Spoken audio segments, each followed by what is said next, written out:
N'hésitez pas à liker la vidéo si elle vous plaît et si vous êtes nouveau sur la chaîne, n'oubliez pas de vous abonner et d'activer la notification pour ne rater aucune de nos prochaines vidéos.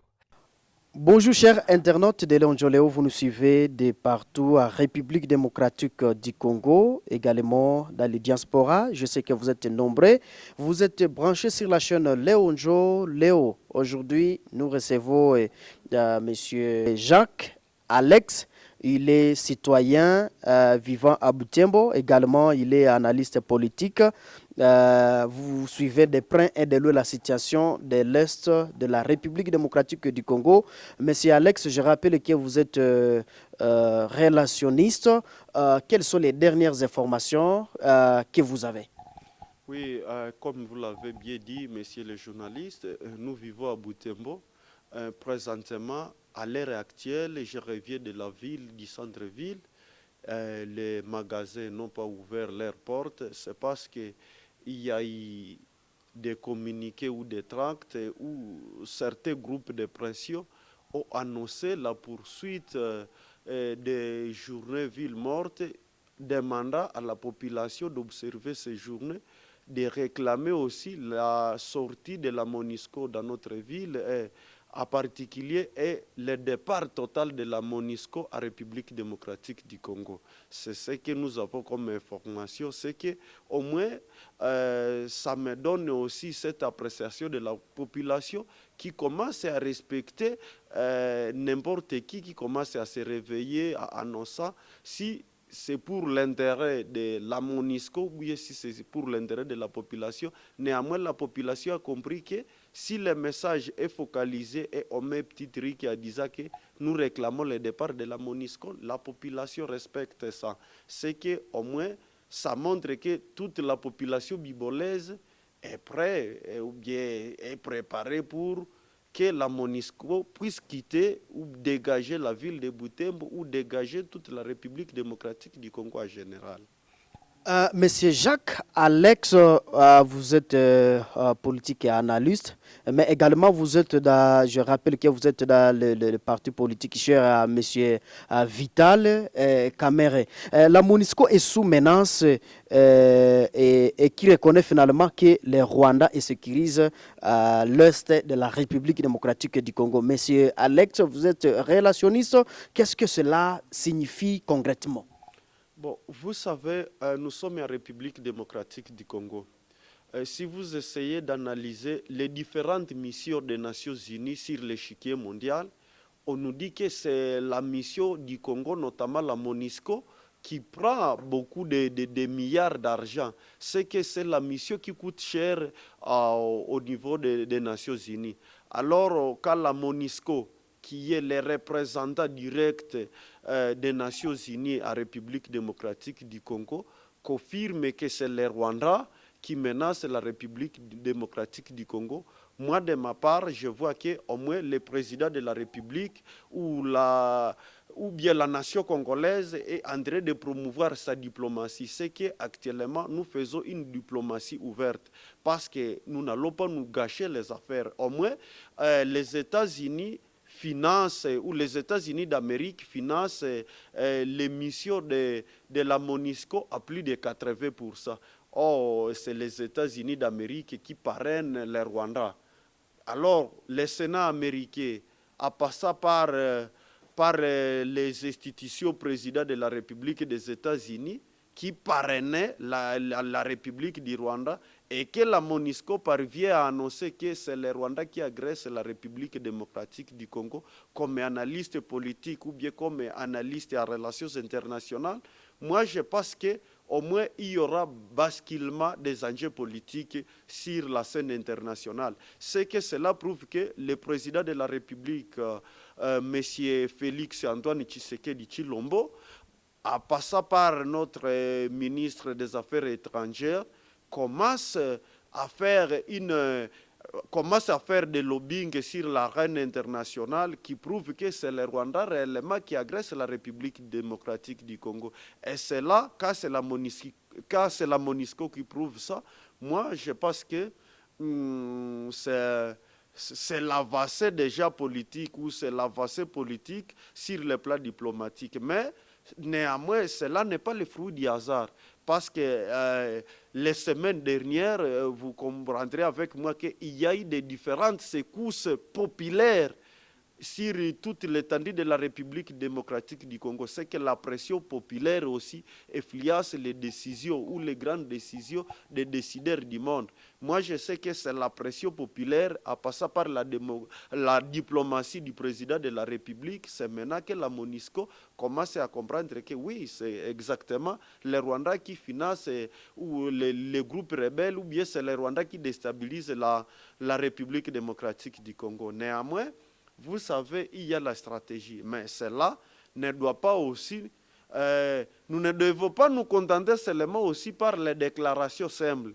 Nous pensons que d'ici peu, quand il y aura l'Assemblée générale au niveau des Nations Unies, quand le président sera représenté là, ou bien même les représentants de la MONUSCO, je pense qu'ils vont déclarer ça et les grands décideurs du monde vont comprendre avec nous que vraiment c'est le Rwanda à travers la MONUSCO qui déclare, parce que au moins l'institution ou l'organisme qui a ce monopole de confiance des Nations Unies, c'est la MONUSCO. Donc c'est quand la MONUSCO déclare, moi je fais que c'est un coup de bateau qu'on donne au Rwanda. Néanmoins, je sais que c'est la MONUSCO qui a souvent dit non, vous comprenez, nous ne connaissons pas ceux qui soutiennent souvent les groupes armés, mais actuellement, quand c'est la MONUSCO qui déclare, moi je vois que c'est une victoire tout d'abord de la population de Butembo où je suis en train de vivre, parce qu'on a assisté à des morts. On a assisté à des morts à Butembo, les jeunes, les vieux, les clergés, les commerçants. Nous tous, comme population bibolaise, nous nous sommes unis comme un seul homme, à vie de marcher contre la MONUSCO. Alors, cette pression populaire a amené les représentants du secrétaire général de la MONUSCO, qui est la République démocratique du Congo, de faire cette déclaration à toutes les nations du monde et à prouver que c'est les Rwandais qui déstabilisent la République démocratique du Congo.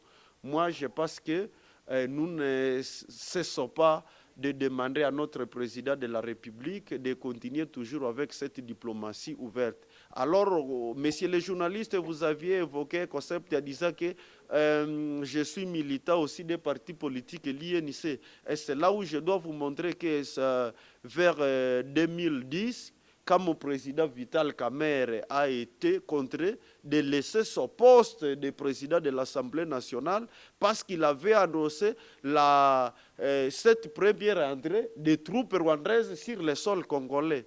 Cela l'a coûté perdre son poste de président de l'Assemblée nationale. Et c'est ça la lutte aussi du parti de Vital Kamerhe, l'INC, parce que l'INC incarne aussi cette lutte et que le Congo ne doit pas être divisé. Alors, quand vous présentez ça, moi, je trouve que c'était succès par rapport à mon parti comme l'INC, parce qu'on a engagé depuis la création de l'INC en 2010, l'INC s'est lancé dans cette lutte de prouver que c'est le Rwanda qui agresse l'Est ou bien toute l'étendue de la République démocratique du Congo. Alors, quand les Nations Unies, à travers la MONUSCO, prouve que c'est le Rwanda qui agresse la République démocratique du Congo, moi, je trouve que même les parrains directs, qui est le Sénat américain, les parrains directs du Rwanda, qui a souvent fait des lobbying, a prouvé que non, ce n'est pas le Rwanda qui agresse la République démocratique du Congo,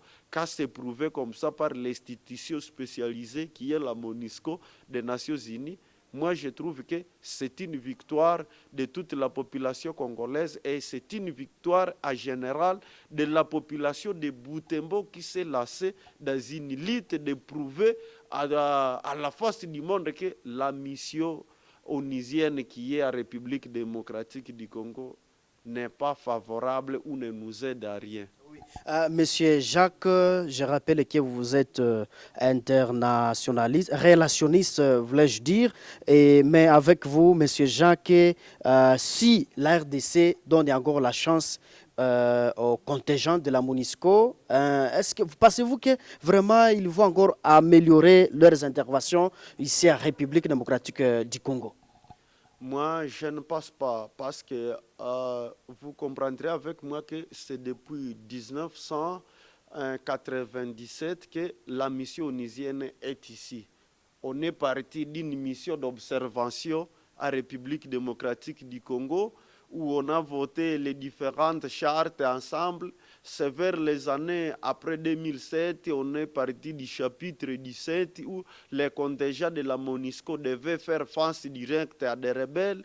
On a passé de là. Donc, il y a la ratification des différentes chartes donnant aussi la compétence à des contingents de la MONUSCO.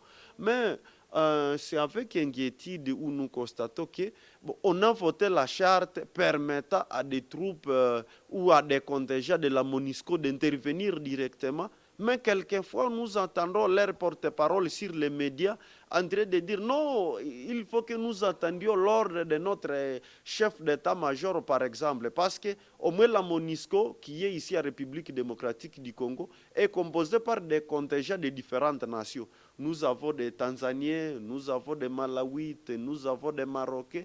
Au moins, s'il y a par exemple des troupes qui sont installées quelque part, si c'est à Béni par exemple, dans un cas de ressortissants du Maroc, si c'est un cas qui est attaqué, ou bien si c'est la population environnante de ce cas qui est attaqué, si les contingents marocains n'interviennent pas, vous comprendrez que leur déclaration faut dire non, on n'a pas eu l'ordre de notre état-major d'intervenir. Or que la charte est plus claire.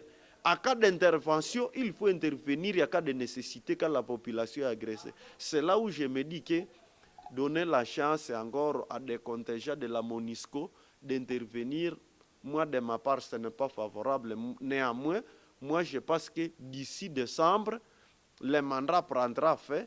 Moi je pense qu'au nom de la souveraineté de la République démocratique du Congo, on peut ne plus ratifier cette charte permettant aux troupes des Nations Unies d'intervenir ici. On devait suspendre ça. Néanmoins, on devait faire peut-être d'autres relations militaires avec d'autres pays, à part ces contingents envoyés par les Nations Unies. Parce qu'il y a des coopérations militaires que nous avions à l'époque. Nous avions des coopérations militaires avec l'Israël, comme on peut nouer aussi des relations militaires actuellement, comme c'est la Russie qui prouve une force militaire. Moi, je pense que l'année prochaine, de faire mandat de la MONUSCO, on peut signer aussi de nouveaux accords avec la Russie, afin que les troupes russes puissent intervenir sur le sol congolais, d'essayer de ratifier de nouveau les différents groupes rebelles qui sont encore à l'est de la République démocratique du Congo, parce que les contingents de la MONUSCO ont prouvé au moins leur incapacité. Monsieur Jacques, vous suivez toujours de près et de loin cette situation de la MONUSCO. Vous, concrètement, qu'est-ce que vous a dit? Vous pensez que vous êtes de la part de la population pour que la MONUSCO quitte les pays, ou bien vous pensez que si on donne vraiment la chance à la MONUSCO, peut encore faire quelque chose pour que la paix revienne ici à l'est de la RDC? Vous savez, monsieur le journaliste, ceux qui vivent les différentes atrocités des rebelles, c'est la population elle-même. Alors dire que donner encore la chasse à la MONUSCO, je ne suis pas de cet avis. Parce qu'au moins, c'est toute la population congolaise qui est d'accord avec le départ immédiat des troupes de la MONUSCO sur le sol congolais. Parce qu'au moins là, nous n'allons pas aussi faire une analyse rétrospective. Si vous me permettez, je peux faire une analyse rétrospective parce qu'au moins, quelquefois, quand nos troupes congolaises, notamment les FARDC, l'armée congolaise, traquaient souvent les rebelles, quelquefois, quand on dépouillait les cadavres des rebelles, quelquefois, on trouvait aussi cet appui donné par la MONUSCO, par exemple aux troupes des FARDC, et ce même appui, on parvenait à trouver ça encore aux rebelles. Donc c'est comme si au moins la MONUSCO jouait le double jeu. Alors quand la population a compris toutes ces choses, moi je pense que je suis d'avis avec la population congolaise demanda le départ immédiat des contingents de la MONUSCO. Parce qu'au moins renouveler les mandats ou bien encore donner une chance, parce que nous avions compris les représentants du secrétaire général des Nations Unies en disant non, nous allons revoir les stratégies de travail encore et nous allons voir comment collaborer de plus avec les FARDC. Moi, je ne pense pas que ça devait nous arranger. C'est ça la même chose. Or, nous ne devons pas tourner à rond. Moi, je pense que nous avons un gouvernement responsable. Or, on a souvent dit que la voix du peuple, c'est la voix de Dieu. Moi, je pense que c'est que le peuple demande et que le peuple demande le départ immédiat des troupes de la MONUSCO. Je pense qu'au moins, avec la sagesse de notre président de la République d'ici décembre, je pense que la nation congolaise ne va plus ratifier cet accord permettant la continuité d'une année des troupes de la MONUSCO. Oui, monsieur Jacques, parlez-nous, quand vous voyez la MONUSCO, les contingents de la MONUSCO en train de sillonner l'est de la RDC, notamment à Beni, la MONUSCO tire sur les civils, ici à Butembo, également à Goma, également à Kasindi, où les militaires de la MONUSCO sont en train de tirer volontairement sur les civils. Vous, personnellement, qu'est-ce que vous passez ou ça montre quoi concrètement? C'est ce que je venais de dire tantôt, que la MONUSCO au moins joue et jeu de cache-cache. Vous voyez, on a perdu nos frères à Goma, à Butembo, à Beni et à Kasindi. Alors quand la MONUSCO commence à déclarer que ce n'est qu'à Kasindi où les contingents de la MONUSCO ont agressé la population, c'est que moi je ne trouve pas normal. Et c'est là où je demande à notre gouvernement de mettre une pression stratégique, parce que les morts enregistrés à Beni, les morts enregistrés à Goma, les morts enregistrés aussi à Butembo, quand la MONUSCO reconnaît seulement nos frères qui sont tombés dans cette lutte en Kasindi, moi je trouve que ce n'est pas normal. Il faut que nos frères aussi, qui sont décédés à Butembo, même si la MONUSCO est en train de dire non, la population civile a été infiltrée par des rebelles, moi je ne pense pas. C'était une marche pacifique de la population qui n'était pas armée. C'est que aussi les Nations Unies doivent dédommager les familles de tous ces membres qui ont été massacrés par les contingents de la MONUSCO à Goma, à Kirumba, à Butembo, à Beni et à Kasindi. Mais reconnaître seulement Kasindi, moi je ne suis pas d'accord. Moi je pense qu'au moins les représentants des Nations Unies ne doivent pas continuer à énerver la population de Butembo. Parce que nous, la lutte que nous faisons à Butembo, c'est de prouver aussi à la population du monde que nos frères aussi qui ont tombé, moi je dois dire qui ont tombé sur le champ d'honneur, parce que ce sont des jeunes ou qui se sont engagés à prouver à la face du monde que la mission ou les contingents qui sont à Butembo ne travaillent pas. C'est que moi je trouve que au moins on doit reconnaître, on ne doit pas reconnaître seulement les morts de Kasindi, on doit reconnaître tous ceux qui ont tombé dans ces marches demandant à la MONUSCO de partir, que les contingents de la MONUSCO n'ont pas travaillé bien. Et si nous retournons aussi dans les théories des relations internationales sur les droits de la guerre, moi, au moins si j'étais le représentant du secrétaire des Nations Unies en République démocratique du Congo, je ne devais que demander ma démission. Parce que ce que les contingents ont montré à la population congolaise, ce n'est pas normal.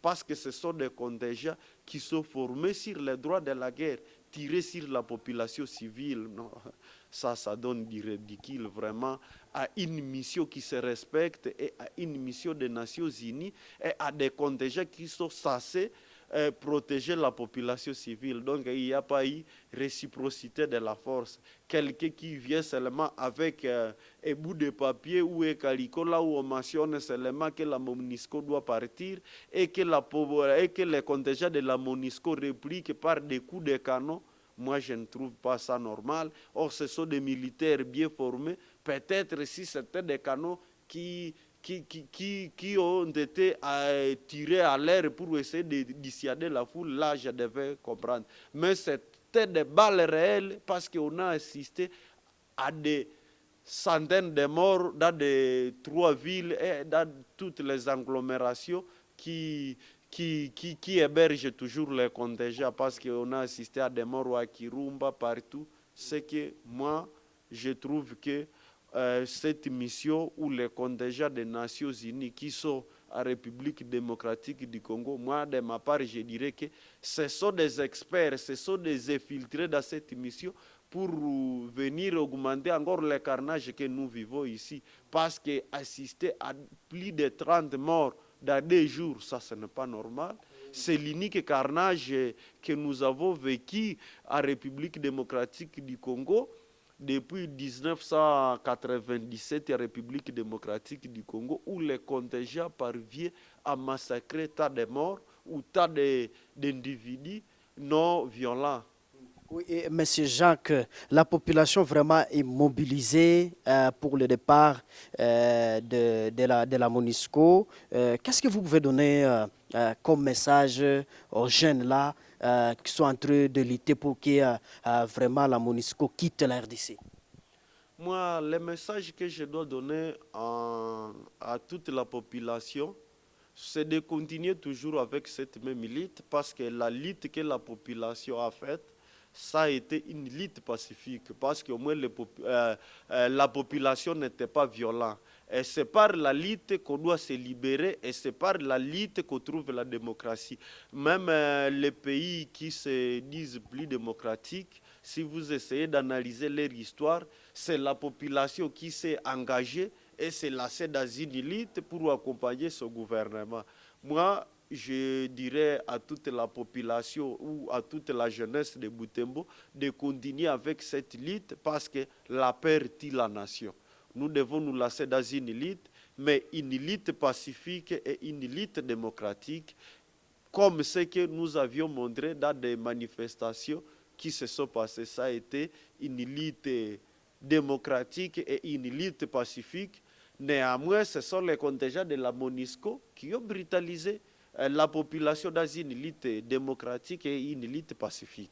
Oui, parlez-moi et moi encore à notre armée, les FARDC qui sont en train de se battre, sont en train de perdre leur vie au champ de bataille. Pouvez-vous donner quel message à nos vaillants militaires? Bon, comme civil, je dirais que nous donnons nos compassions à nos vaillants militaires parce que ce sont des militaires qui se donnent et ils défendent l'intégralité afin que tous les territoires congolais soient unis. Néanmoins, je dis que nous sommes ensemble avec nos vaillants militaires. Je pense que nos militaires FARDC aussi sont conscients parce qu'au moins on a assisté à des différentes activités de collecte de dons de la population civile, en disant que les différents mouvements civils ont organisé des collectes de dons. Par exemple, il y a les dons du sang. On a vu combien de fois la population bibolaise s'est mobilisée, par exemple, à passer à l'hôpital Matranda pour essayer d'amener les dons du sang.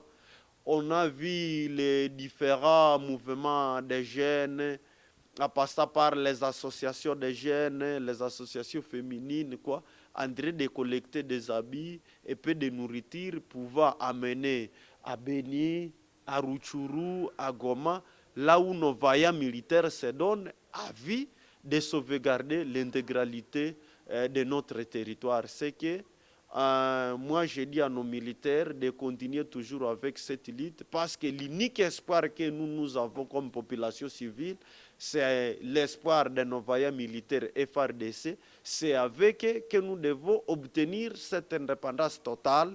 Et c'est une armée forte, mais nous pensons que c'est une armée forte et c'est une armée qui doit nous amener la victoire à vue de neutraliser tous les rebelles qui nous dérangent.